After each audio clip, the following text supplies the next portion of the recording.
Hi, St. Patrick's families. I just wanted to send a little video check-in, let you guys know that I'm thinking about you and praying for you. This year has looked a little different, but we've made it through our first month, and thank you guys so much for being flexible. Usually by now we would have had our first family faith alive. We would have gathered together for breakfast and fellowship and some teaching, and I miss that. I miss that I haven't seen you all together in person. But please know that you guys are in my prayers, and we'll continue going as we're going, and hopefully we'll all be together soon. But I just wanted to let you know that I'm praying for each of you and share a few thoughts for this month of October. So thanks for watching this video. As I posted in Facebook and let our grades 3 through 5 know already this past Sunday, October is the month of the Rosary. October 7th, we celebrate the feast of Mary, Mother of the Rosary. And it's a beautiful way to focus our attention on such a special prayer that we have as Catholics. So as many of you know, I didn't grow up in a practicing Catholic home.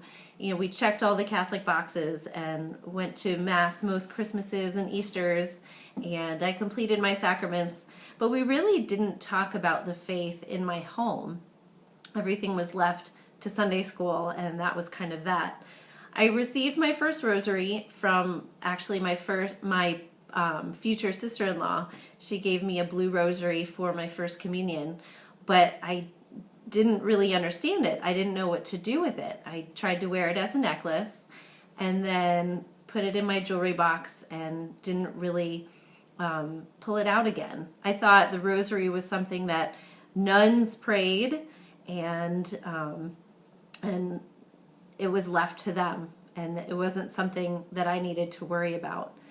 I then prayed my full first rosary in middle school at CCD. We had a large group that gathered in a circle, and everybody received different colored paper plates. You were either white or another color for the Our Father beads. And when it was your turn in the circle, you held up your plate and you prayed your prayer, and that was it. And I remember seeing how accessible the rosary was at that time. It was still a lot that I didn't understand, but it was something that I could pray, which was really cool. So I just want to share with you how I access the rosary now and why I've grown to really love it. A couple years ago when I was teaching an RCIA class, one of the volunteers shared her experience with the rosary, and she described it as background music to prayer. You know, as we meditate and say these prayers over and over and over again, we're not meant to focus on the prayer itself. So you're not necessarily meant to focus on the 50 Hail Marys, but it becomes background music for our deeper connection with Mary and with Jesus. So if you can picture it as a beautiful way to sit and listen to music and hear Mary telling these stories about her son, who is closer than the mother to teach us about Christ.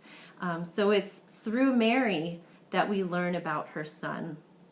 I can imagine sitting at her feet and hearing these stories and hearing her perspective on things and her pride, how proud she is for her son. However, I do not sit and pray a traditional rosary well. I tend to fall asleep if I'm at home praying on my couch, or if I'm in church. I find it hard to focus and say it correctly. You know, especially at St. Patrick's, we have the beautiful stained glass windows, and my eyes kind of tend to veer at the beautiful windows, and I have to stop and consciously move my eyes back to the tabernacle and to the altar.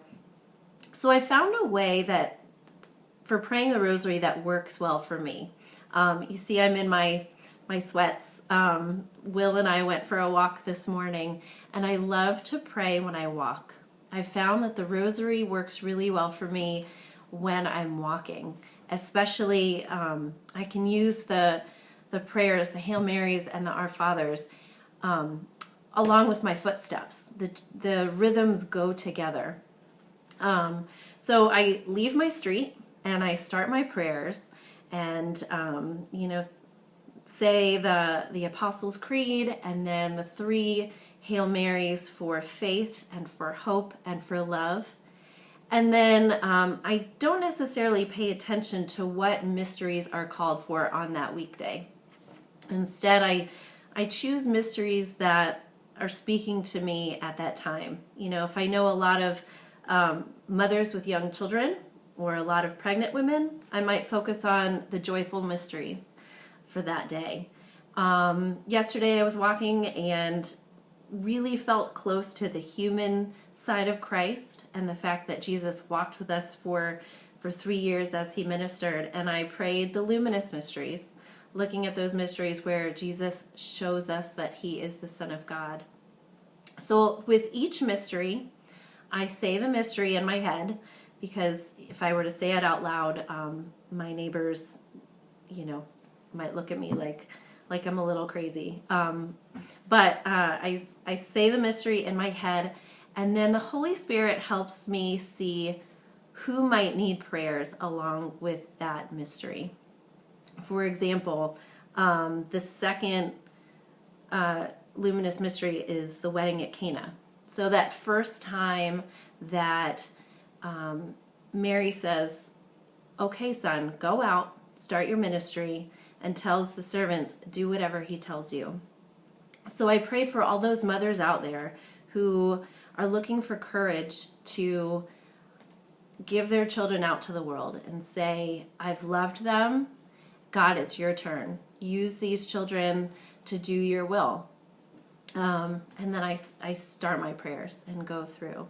And, I don't always carry my rosary with me. Luckily, we have decades on our hands, so I just count the Hail Marys on my fingers as I go.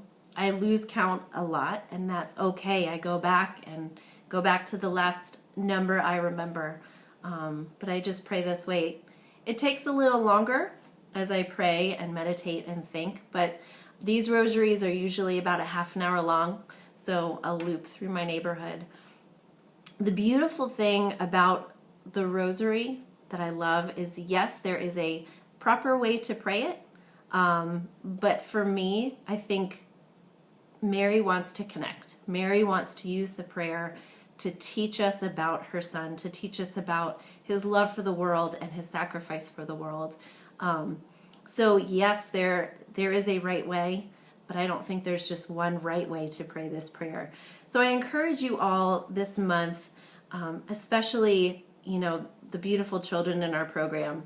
I pray for you that you grow up differently than I did, that you realize how accessible the rosary is for each of you. You don't have to be an adult to pray it. You don't have to be a nun or a priest to pray it. Start somewhere and find what works for you. Don't be intimidated. If you want to pray the rosary on a walk, on a family walk together, give it a try. If you want to pray at night before bed, even a decade. I told our grades 3 through 5 that it's said that the guardian angel will finish the rosary for you if you fall asleep. So try that in bed before you fall asleep. But find a way to connect with Mary and learn about her son this way. Thank you guys so much. If you want to join our Facebook page, there's a link to that in this email from your catechist. But share ways that the rosary works for your family, or even other prayers. How does your family pray together? I'd love to see your ideas and your thoughts. And if you have questions or you're looking for ideas, ask away. Again, thanks for all that you do. And I pray for another great month, and know that you guys are all in my prayers. Have a great week.